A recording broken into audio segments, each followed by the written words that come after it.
행복의 대어라고 하는 영적 주제를 가지고 우리가 잠시 말씀을 나누길 원하는데요. 우리 옆에 있는 분들 바라보면서 당신은 행복한 사람입니다. 우리 고백하며 인사합니다. 당신은 행복한 사람입니다. 할렐루야. 여러분은 이미 행복한 사람들이에요. 제가 봐도 이 금요일 저녁 하나님의 은혜의 보좌 앞에 나와 말씀과 기도로 이렇게 나갈 수 있는 그런 믿음을 가진 사람들이니 행복한 거죠. 할렐루야. 이 행복을 마음껏 누리시고 또 넉넉히 나누는 그런 은혜가 여러분 가운데 있길 바랍니다. 우리는 모두 너나 할 것 없이 이렇게 행복한 삶을 살고 싶어 하죠. 우리 중에 누구도 불행을 선택하고 또 불행한 삶을 살기를 열망하는 이들은 아무도 없어요. 또 부모된 우리들이 자녀들에게 바라는 게 뭐가일까요? 우리 자녀들이 행복하게 살길 바라지 않아요? 여러분의 손주가 불행하게 살길 바랍니까? 아무도 그런 사람 없죠. 행복하게 살길 원하죠. 또 우리 젊은이들은 앞으로 살아가야 될 날들이 많은데 여러분의 인생이 불행한 삶으로 점철되기를 원치 않죠. 행복한 삶을 살고 싶어 하죠. 한 번뿐인 이 짧은 나그네 여정길, 눈 깜짝할 사이에 세월은 가고 청춘도 가고 이렇게 일각의 순간을 살아가는데 이 짧은 나그네 여정길 머무는 동안에 행복하기를 바라는 거예요.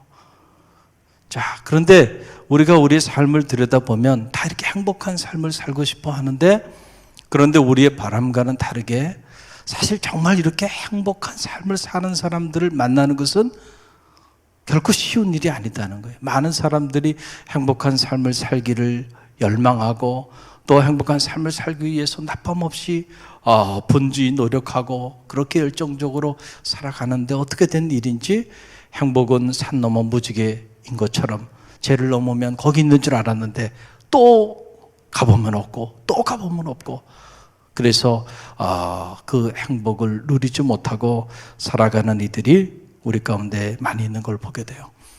또 많은 사람들이 성공하고 싶어 하죠.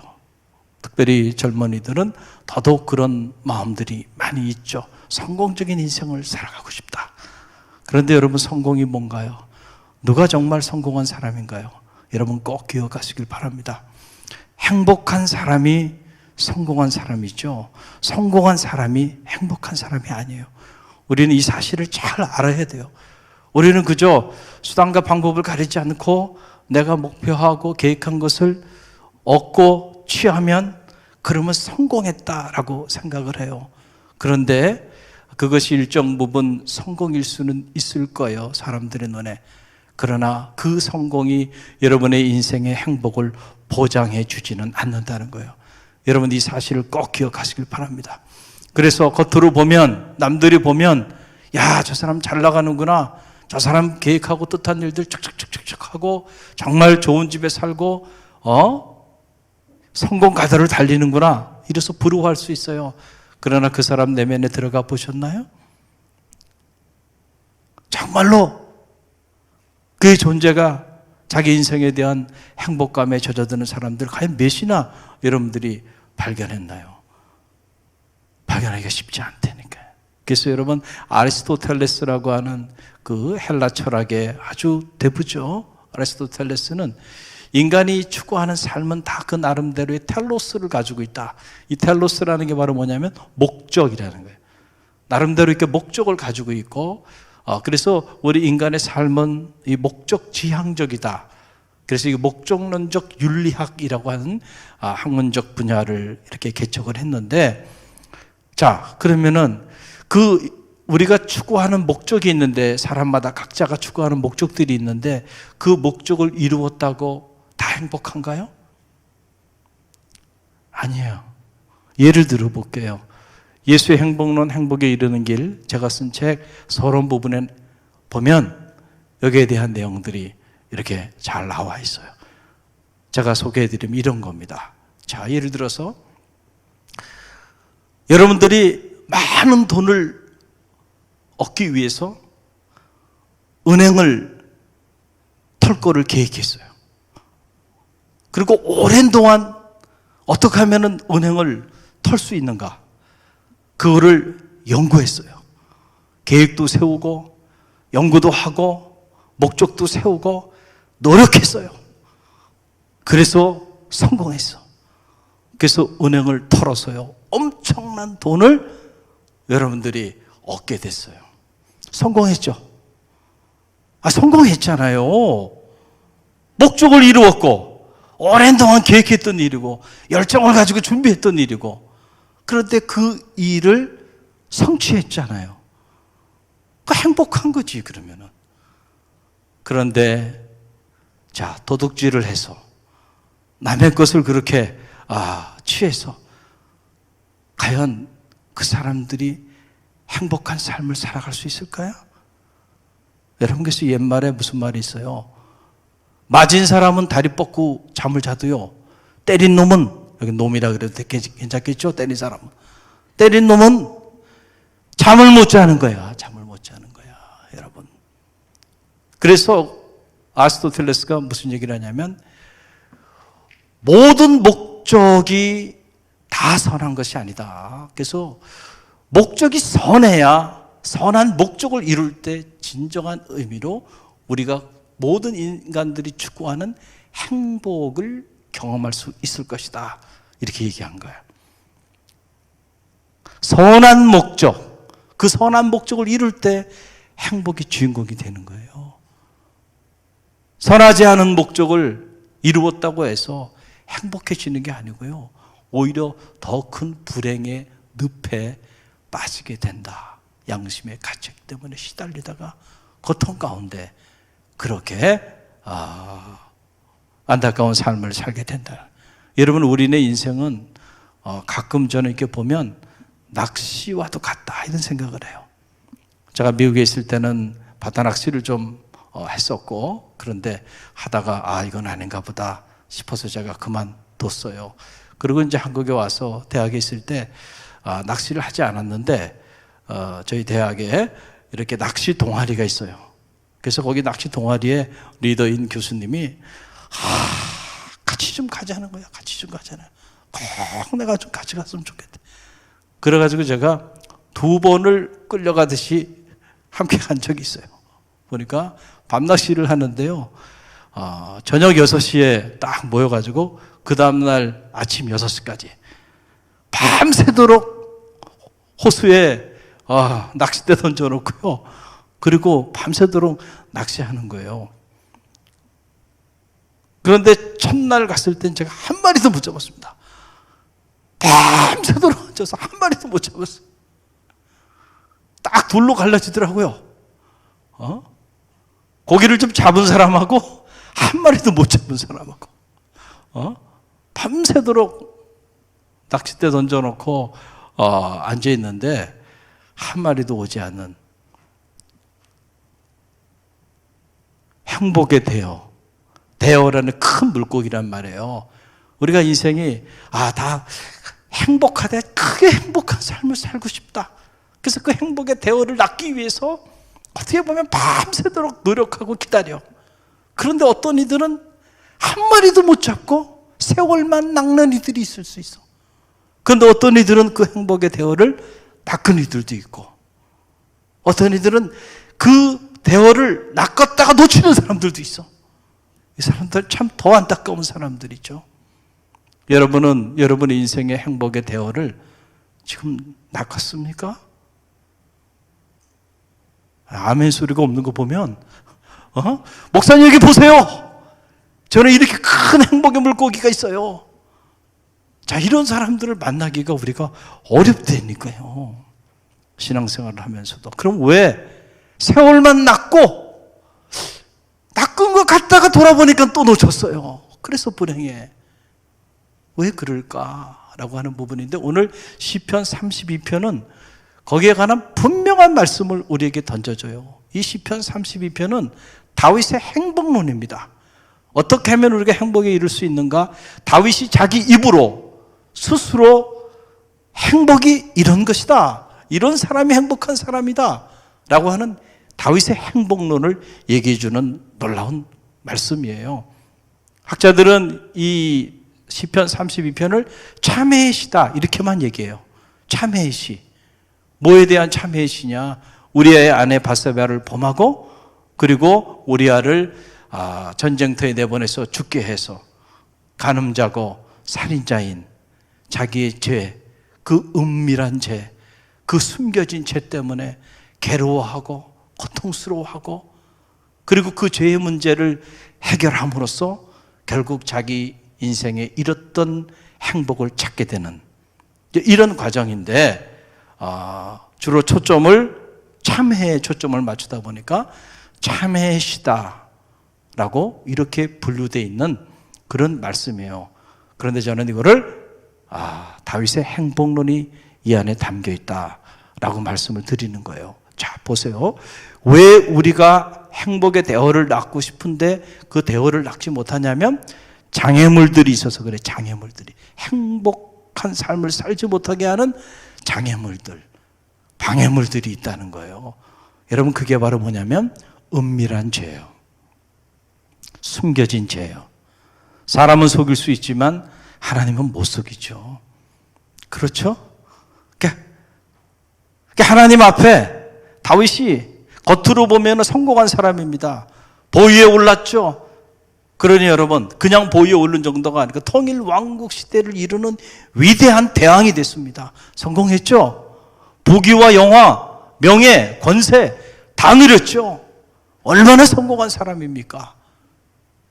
그런데 이 숨겨진 은밀한 죄, 자기 스스로 토해내지 못한 우리아의 아내 바세바를 범하고 우리아를 전쟁터에 내보내 자기 충신을 죽게 한 그 내면의 죄가 겉으로는 행복한 사람이고 인생을 성공한 사람이었지만 그 내면 안에는 그 죄 때문에 그가 고통 가운데 신음하고 있는, 뼈가 새하여지고 진액이 다 말라 빠지는 이런 고통 가운데 그가 신음하게 됐다는 거예요. 여러분, 오늘 시편 32편을 읽어보면 거기에 관한 내용이 쭉 나오는 거예요. 자, 보세요. 32편 3절로 4절 말씀 저와 여러분이 함께 읽어봅니다.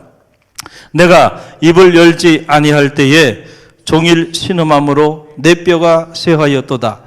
주의 손이 주야로 나를 누르시오니 내 진액이 빠져서 여름 가뭄에 마름같이 되었나이다 라고 하는 거예요. 자, 내가 입을 열지 아니할 때에, 이건 뭐예요? 입을 딱 다물고 있는 거예요. 자기가 저질른 내면의 죄, 그 숨겨진 죄, 다른 사람이 알면 안 되잖아. 그러니까 입을 딱 다물고 내가 간음도 하지 않고 살인도 하지 않은 그런 정직한 사람이고 의로운 사람이고 선한 사람인 척하고 있는 거야. 그러니까 그 내면 안에는 이 일로 인해서 신음하게 됐다. 종일 신음하였다. 그 내면에는 고통 속에 신음하게 되었는데 어떻게 고통이? 내 뼈가 새하였도다. 하나님 앞에서 저지른 그 죄가 양심의 가책이 돼서 양심의 가책을 넘어서 그의 영혼이 뼈가 새어질 정도로 고통 가운데 신음하게 되었고 주의 손이 주야로 나를 눌렀다는 거예요. 사람은 속여도 하나님은 못 속이잖아요. 사람은 사람을 외모를 보고 판단하지만 하나님은 여러분의 중심을 보신다 그랬잖아요. 우리의 머리털까지도 세심 받으셨어요. 하나님 다 보고 다 알고 계시거든요. 그 하나님의 현존 앞에 있으니까 잠을 자도요 과의가 눌리고 내가 범한 그 죄 때문에 내가 눌려서 고통 가운데 살 길이 없는 거예요. 그래서 내 진액이 빠져서 여름 가뭄에 마름같이 되었다. 자, 행복한 삶을 살고 있어요? 다윗이 지금 불행한 삶을 살고 있어요? 불행한 삶을 살고 있잖아요. 대왕이 됐고 통일 왕국 시대에 위대한 왕이 됐고요. 부귀와 영예와 권세를 다 누리고요. 그런데 누가 알겠어요? 다윗의 마음에 이렇게 그 마음이 이렇게 불행하게 무너져 내리고 있는 줄 누가 알겠어요? 사람은 몰라요. 그러니까 우리는 부러워하죠. 다윗처럼 되고 싶어요. 나도 꿈을 이루고 싶어요. 나도 보위에 오르고 싶어요. 중요한 건 어떻게 오르느냐고요. 더 중요한 건 오른 다음에 어떻게 사느냐라고 하는 거예요. 여러분, 하나님과 함께 꿈을 이루어야 돼. 특별히 젊은이들, 수단과 방법을 가리지 않고 성공하려고 달려들면 여러분의 그 성공이 여러분의 인생에 무너지는 낙차가 크기 때문에 결국 여러분이 그것 때문에 불행해지게 된다는 거예요. 천천히 가더라도 하나님과 함께 꿈을 이루어야 돼요. 여러분이 설정한 그 목적이 하나님 안에서 선한 것이어야 돼요. 할렐루야. 네. 그리고 꿈을 이룬 그 무대에서 여러분의 삶이 어떻게 해야 될까요? 흠이 없어야 돼. 그랬을 때 그 무대에서 빛나는 삶을 유효기간 길게 행복하게 많은 이들을 영화롭게 하는 그런 빛나는 삶을 살게 되는 거죠. 그렇지 않을 때 올라갈 때까지는 괜찮았는데 딱 무대에 올라가고 난 다음에 180도 사람이 타락하기 시작하면서 비참하게 버림받게 되는, 다윗이 이렇게 괴로웠다는 거예요. 다윗이 자기 안에 내면에 일어나는 그 고통을, 그 불행한 마음을 스스로 토해냈기 때문에 우리가 알 수 있는 거잖아요. 다윗이 스스로 이렇게 토해낸 겁니다. 자, 그러니까 행복을 가로막는 가장 큰 장애는 바로 뭐예요? 죄예요. 죄. 이 죄가 우리 인생의 행복을 가로막는 가장 무서운 독소가 되고 방해물이 되고 장애물이 된다. 그래서 이게 이중적 고통을 우리에게 죄는 언제나 가져다 준다라고 하는 거예요. 하나는 죄를 지으면 반드시 죄를 지은 그 삶의 자리 안에는 결코 존재의 행복이 자리할 수가 없게 돼 있다는 거예요. 왜냐하면 죄는 하나님과 우리 사이의 관계를 파괴하는 가장 무서운 장애물이 되고 방해물이 되기 때문에 하나님과 우리 사이의 관계가 건강하지 않은데 어떻게 우리의 영혼이, 우리의 마음이, 우리 인생이 행복할 수 있겠는가. 그래서 죄 때문에 양심의 가책을 누리고 눌림을 받고 더 나가서 특별히 믿음의 길을 걸어가는 영적인 삶을 살아가는 성도들은 내가 범한 그 숨겨진 은밀한 해결되지 않은 그 죄 때문에 시달리는 거예요. 시달리는 거예요. 그래서 겉은 멀쩡한데 얼굴에 수심이 가득해. 기쁨이 없어. 이게 내면에 해결되지 않은 죄 때문에 내 스스로 고통을 받는 거예요. 또 하나는 죄는 반드시 하나님의 심판이 있다는 거예요. 그래서 그 죄가 우리를 불행하게 만든다는 거예요. 우리가 그 죄의 문제를 해결하지 않으면 하나님의 심판이 반드시 우리 안에 있게 된다. 그렇기 때문에 죄 가운데 거하게 되면 결국 우리는 결코 그 어떤 세상적인 것으로도 행복의 대오를 낚을 길이 없다. 행복한 삶을 살아갈 길이 없다는 거예요. 그러면 목사님, 어떻게 이 죄의 문제를 해결해야 될까요? 이것은 다른 게 아니죠. 따라해보세요. 참회. 참회밖에는 길이 없어요. 참회. 하나님 앞에 나와 우리의 죄와 허물을 다 진심으로 토해내는 거예요. 그리고 내가 다시는 이런 길을 걸어가지 않겠다고 살려달라고 결단하며 나가는 길밖에는 다른 대안이 없다는 거예요. 우리의 죄의 문제를, 세상의 그 어떤 것도요, 우리의 죄의 문제를 해결할 능력이 없어요. 오직 주님의 십자가의 보혈의 능력만이 우리의 죄의 문제를 해결할 수 있는 능력이 있다는 사실을 여러분 꼭 믿으시기를 간절히 바랍니다. 여러분, 그래서 시편 32편 5절 보게 되면 다윗의 고백입니다. 다윗이 이렇게 고백해요. 우리 함께 읽어봅니다. 5절. 내가 이르기를 내 허물을 여호와께 자복하리라 하고 주께 내 죄를 아뢰고 내 죄악을 숨기지 아니하였더니 곧 주께서 내 죄악을 사하셨나이다. 아멘. 참 다윗의 위대함은 여기 있어요. 다윗이 스스로 고백하는 거예요. 내가 이르기를 내 허물을 여호와께 어떻게 하리라? 자복하리라. 내가 입을 다물고 있었는데 이제는 내가 여호와께 나가서 다 토해내고 자복하리라. 나 이렇게 나쁜 놈입니다. 나 이렇게 끔찍한 피조물입니다. 내가 자복할 거다. 그러니까 내가 하나님 앞에 나가서 주께 아뢰고 주께 자복하니까 내 죄악을 숨기지 아니하였더니 주께서 내 죄악을 어떻게 하셨나이다? 사하셨나이다. 은혜입니다. 할렐루야. 사죄의 은총을 받게 된 거야. 여러분, 우리가 죄와 허물 가운데 있을 때 이 죄와 허물들을 사람들에게 잘 알리고 싶어 하지 않죠. 숨기고 싶어 하죠. 말을 토해내고자 하시라는. 왜 그럴까요? 사람들에게 내 안에 내면에 허물과 죄를 드러내면 사람들이 내 허물을 덮어주고 내 허물의 문제를 같이 가슴 아파해 주면서 그 문제를 해결해 줄 수 있을 거라는 믿음이 있으면 그렇게 은밀한 내 안의 허물과 죄를 토해낼 텐데 그렇게 하지 못하는 거죠. 왜냐하면 그렇게 했다가는 사람들이요, 우리를 조롱하고 비방하고, 야, 저 사람 저런 사람이래. 그래서 오히려 나의 부족한 모습들을 드러낸 그 일로 인하여 더 큰 고통 가운데 시달릴 수도 있기 때문에 함부로 컨펙션할 수가 없는, 고백할 수가 없는 거예요. 가슴속에 품고 끙끙 앓고 혼자만의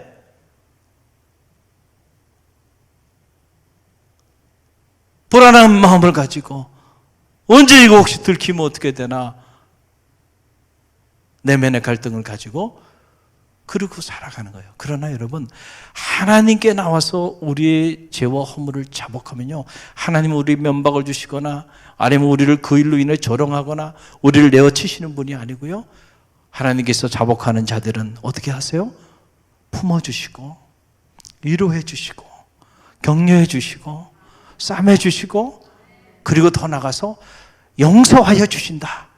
죄인이지만 의인이라 칭하여 주신다. 그 죄를 사하여 주신다는 거예요. 자, 그래서 여러분 보세요. 이사야 1장 18절 말씀 보면 이사야 1장 18절 함께 읽어봅니다. 여호와께서 말씀하시되 오라 우리가 서로 변론하자. 너희 죄가 주홍 같을지라도 눈과 같이 희어질 것이요 진홍같이 붉을지라도 양털같이 되리라. 아멘. 참 좋으신 하나님. 사람은 우리의 허물과 죄를 드러내면 우리를 비판하고 비방하고 그리고 또 우리를 뒤에서 모함하고 힘들게 하지만은 하나님은 그런 분이 아니에요. 우리의 죄가 아무리 주홍 같을지라도 눈과 같이 희게 해주시고 진홍같이 붉을지라도 양털처럼 희게 해주시리라. 이게 하나님의 넓으신 마음이죠. 그래서 저는 하나님이 좋아요. 여러분은 싫은가요? 여러분도 좋으시죠? God is so good. God is so good. 좋으신 하나님, 좋으신 하나님, 참 좋으신 하나님, 나의 하나님. 하나님의 이 가슴은요, 이렇게 넓은 거예요. 우리가 어떤 죄를 범하든 어떤 허물을 뒤집어 쓰든 하나님께 나와 제가 이러이러한 죄인입니다. 자복하며 눈물로 나가면 하나님은 품어주시고 싸매주시고 위로해주시고 다시 세워주시고 더 나가서 의인이라 칭함을 받게 되는, 우리의 이 허물을 덮어주기 위하여 자기 아들을 아낌없이 내어주시기까지 하신 이가 누구예요? 하나님이야. 우리는 다 그 하나님의 사랑을 덧입은 하나님의 자녀가 된 사람들이에요. 그러니 여러분 고마워요, 고맙지 않아요? 얼마나 고마운 일이에요, 이게. 얼마나 감사한 일이에요. 다윗처럼 참여하기만 하면 하나님의 품은 언제나 우리를 품어주시고 세워주시고 싸매주시고 다시 일어나 의인의 길을 걸어갈 수 있도록 축복하여 주시는 분이시다라고 하는 그런 사실입니다. 그래서 다윗이요, 시편 32편의 결론, 그 결론이 맨 끝절에 있는 게 아니고 1절, 2절에 있는 거예요. 이게 이제 결론이에요. 32편의 결론. 결론은 뭐냐면은 32편 1절로 2절 함께 읽겠습니다. 허물의 사함을 받고 자신의 죄가 가리워진 자는 뭐가 있도다? 복이 있도다. 마음에 간사함이 없고 여호와께 정죄를 당하지 아니하는 자는 뭐가 있도다? 복이 있도다. 자, 이 복이라는 말은 헬라어 히브리어 언어로 가면 아스레이라고 하는 말이에요. 예수의 행복론 행복에 이르는 길에서 제가 기독교 경전이 사용하고 있는 복이라는 이 말은 히브리어로는 아스레이, 헬라어로는 마카리우스로 번역이 됐는데 그 본래 첫 번째 뜻이 뭐라 그랬어요? 갈릴리 교회 성도들은 알아요. 대한민국의 다른 교회 성도들은 몰라도 갈릴리 교회 성도들은 알아. 뭐예요? 행복이에요, 행복. 그런데 한국 사람들이 복을 너무 좋아하니까 선교초에 이것을 번역하는 과정에서 행복이라는 단어로 번역을 하지 않고 뭘로 번역했다 그랬어요? 복. 왜냐하면 한국 사람이 복을 너무 좋아했기 때문에 그래요. 당시에 이 기복신앙이 있었기 때문에 다 복을 받기를 원했고 복을 빌면서 살았거든요. 그래서 이불에도 보면은 뭐가 있어요? 복이 있죠. 가구에도 복이 있고요. 수조에도 복이 있고요. 심지어 사람 이름에도 복이 있다니까. 제가 그런 사람입니다. 제가 복복자거든요. 얼마나 복을 사모하면 이름에도 그 복복자를 붙여가지고 복이 없는 곳이 없어요. 복이 없는 곳이. 그러니까 여러분 선교초에 교회가 세워지기 전에 서양 귀신이라고 불리울 때 그때 성경을 번역하는데 자 어떻게 번역 그때 행복이라는 단어를 번역해 행복이 뭐야? 아무도 몰랐을 거예요. 그런데 그것을 복으로 번역을 해버리니까 야 우리가 이렇게 그렇게 복 받고 싶어 했는데 그 복 받고 싶어 했던 복이 어디 있어요? 성경에 있고 교회 가면 뭐 받아요? 복 받아. 그러니까 그냥 구름대처럼 몰려든 거예요. 그래서 복음을 전하고 또 많은 영혼들이 주님께로 오는데 기여를 한 거죠. 그런데 그런 기여로 인해서 한국교회가 짧은 기간 동안 폭발적인 부흥은 가졌지만은 그러나 어떤 문제가 생겨서 너무 교회가 기복신앙으로 전락돼 버리고 마른 거예요. 본래 의미를 찾지 못한 거예요. 예수님이 정말 가르쳐 주신 행복에 이르는 길을 그것을 그냥 기복신앙적인 차원에서 그저 우리 자녀들 좋은 학교 가고 돈 많이 벌고 출세하고 그러면 그게 다 축복인 줄 알고 물론 하나님의 축복에 이 물적 축복이 있어요. 이걸 부정하는 게 아니에요. 근데 그게 다가 아니란 말이에요. 전인적인 축복이 있어요. 정서적인 축복도 있고 더 나아가서 영적인 축복까지 아수레일 그럴 때 비로소 행복 우리의 영혼이 축복을 받고 우리의 정신이 축복을 받았을 때 그때 우리가 받는 물적인 축복이 진정한 우리의 인생의 행복을 가져다 오는 축복이 되죠. 물질은 많이 얻었어요. 높은 지위에도 올랐는데 영원히 축복을 받지 못했어요. 정서적으로 그의 마음이 축복을 받지 못했어요. 그 물질이 독이 되고요. 그것 때문에 불행해지는 거예요. 여러분들이 고개를 들고 세상을 보세요. 온통 세상이 그렇잖아요. 잘난 놈들이 싸워요. 좋은 학교 나오고 그리고 높은 자리에 있는 사람들이 온갖 못된 짓들 다 하고요.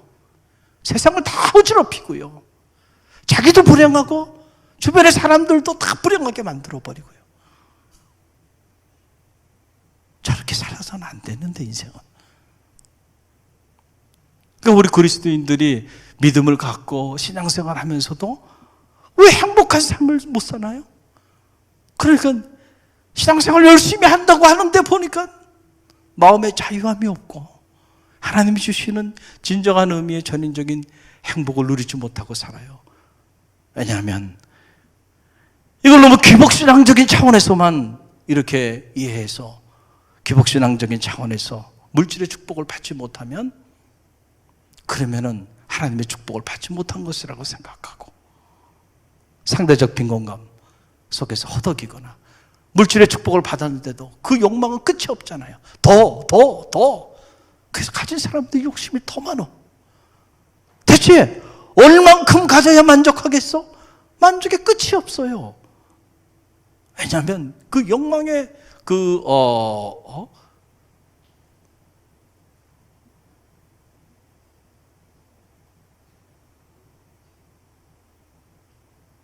헤다닉 트레드밀이라고 하는 이 쳇바퀴는요, 끝이 없는 거예요. 사람은요, 내가 1,000만 원 벌 때 하고, 그리고 1,000만 원 벌다가 1억을 벌게 되면, 자, 한 달에 1,000만 원을 벌다가 한 달에 1억을 벌게 됐어요. 자, 그럼 1,000만 원 벌던 사람이 1억을 벌었으면은 이제 물질에 대해서 만족해하면서 감사하며 살아야죠. 근데 그럴 수 있는 가능성은 거의 희박하다. 왜 그럴까요? 1,000만 원, 한 달에 1,000만 원 벌다가 1,000만 원 벌기도 어려운데 1,000만 원 벌었다 그래요. 근데 1억을 벌었어요. 처음에는 너무너무 좋아요. 기뻐서. 날아갈 것 같아. 근데 얼마 가지 않았어요? 그 1억 버는 그 생활에 적응이 됩니다. 그래서 그 생활에 적응이 되고 나면 또 10억 버는 사람들 보여. 무슨 말인지 알죠? 그래서 거기서 만족을 못하고 더 벌고 싶은 욕망이 끊임없이 언제까지? 죽을 때까지. 그래서 물질의 노예로 사는 거예요. 평생을. 정말로 가난한 사람들이 어떤 사람? 그런 사람들이에요. 끊임없이 자기가 부족하다고 생각하고 더 많이 벌기 위해서 몸부림치는 사람, 가난한 사람이죠.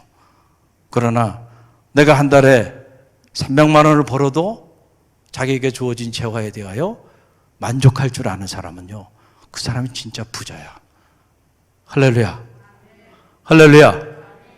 그러니까요, 어리석은 인생과 지혜로운 인생이 여기서 나눠지게 되는 거예요. 사랑하는 성도 여러분, 오늘 다윗이요, 보위에 올랐잖아요. 보위에 올라서 자신의 내면의 죄로 인하여 그렇게 고통하고 그렇게 불행하게 살다가 자신의 그 내면의 죄, 은밀한 죄의 문제를 하나님 앞에 자복했을 때 하나님이 사심의 은총을 허락해 주고 나니까 그때 그가 자기 인생을 깨달은 거예요. 자, 보세요. 누가 행복한 사람인가? 여기서 복이 있도다, 복이 있도다. 이 말은 번역을 어떻게 해야 된다고요? 행복하도다, 행복하도다. 이거 번역 다시 해야 돼요. 행복이라는 단어인데, 그러니까 다윗이 뭐라고 하냐? 누가 행복한 사람인가? 다윗의 말입니다. 보위에 오른 사람이 행복한가? 다윗은 아니라는 거예요.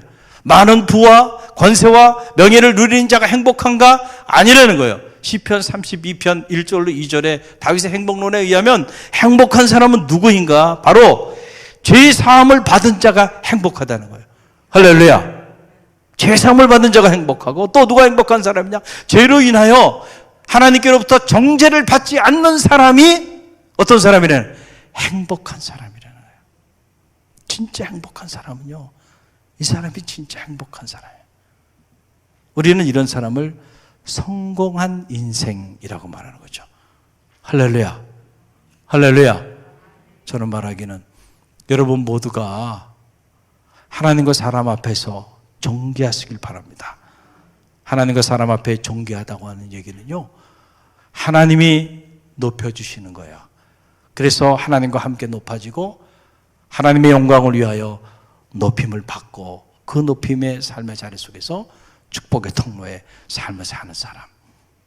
여러분, 죄가 그 사람을 지배하는 것이 아니고요, 언제나 하나님의 뜻이 그 사람을 지배하는, 언제나 하나님 안에서 선한 목적을 가지고 그렇게 나가는 사람, 그 인생 길이요, 그 여정길이 행복하고 그 인생의 끝자락도 하나님 예비해 놓으신 행복의 축복을 누리며 살게 된다는 거예요. 오늘 이 시편 32편을 통해서 배웁니다. 누가 행복한 사람인가? 죄와 허물의 사함을 받은 자가 행복하다. 누가 행복한 사람인가? 죄로 인하여 정죄를 받지 않는 자가 행복하다. 다윗이 그렇게 딱 정의하고 그리고 자기 인생의 문제를 토해낸 그런 감동적인 내용이 오늘 시편 32편이에요. 오늘 이 밤에 여러분 잘 나오셨고요. 여러분 행복하십니까? 만약에 행복하지 않다고 한다면 오늘 주신 말씀을 묵상하면 여러분 내면을 들여다보세요. 여러분 내면에 여러분을 행복한 삶의 자리로 이끌지 못하고 있는 하나님 앞에 숨겨져 있는 은밀한 죄가, 해결되지 않은 죄가 있다고 한다면 오늘 이 밤에 다윗처럼 자복하는 밤이 되시길 바랍니다. 그럴 때에 하나님께서 사함의 은혜를 허락하여 주시고 진정 행복한 자로 그렇게 살아가는 축복이 여러분 가운데 나타나게 될 줄로 믿습니다.